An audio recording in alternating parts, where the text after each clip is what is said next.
I mean, I think that we're coming into a new world, a new food-driven destination. I mean, I think that people are starting to take note that, in Tuscany and whatnot, everything that you do is so that when you eat well. Everyone's they make their own wine, or you get the right people together for dinner, and you have these longer meals that are in a beautiful scenery and lots of interesting, fun things to eat. And what I think we need to get away from as much as possible is like, okay, I'm gonna have the 14-ounce ribeye with the mashed potatoes, and you're gonna have the grilled salmon with the avocado salad, and we're gonna sit here and talk, and you're gonna have your meal and I'm gonna have mine.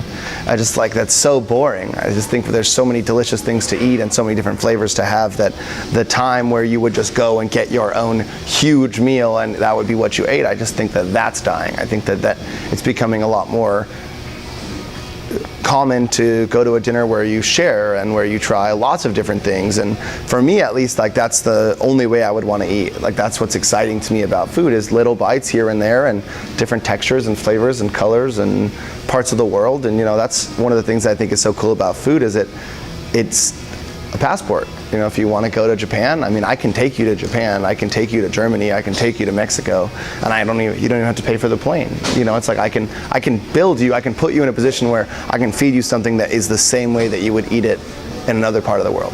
And especially if you've already been there before and perhaps you have a positive memory that's already aligned with that dish, I can take you back to that memory. And it's time travel, and it's to a different part of your life, and I think that's what's so special about it. And we've, as a country, we for so long have seen food as not almost a chore. I mean, the fact that people eat in their car, the fact that you sit there and you go through a drive-thru and you eat in your car, or you eat standing up, or you eating out of paper bags, and it's just there's going to be a time when that doesn't happen anymore. I mean, and maybe not in our lifetime or whatnot, but I think that food's just becoming what people want to spend their money on. It's becoming now an experience that people want to live. It's no longer just sustenance. It's not just nourishment.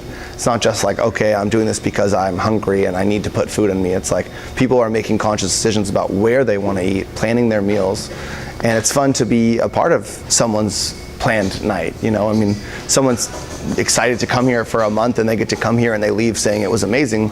What's better than that? I mean, it's really hard to live up to a month of expectation, 2 months of expectation. It's hard enough to impress somebody when they just walk in and have never heard of it before. It's even harder when someone's been, relying on it or checking the Yelp reviews and thinking it's going to be so good because we have 1,500 reviews and 4.5 stars. And it's it's hard. It's hard to impress somebody.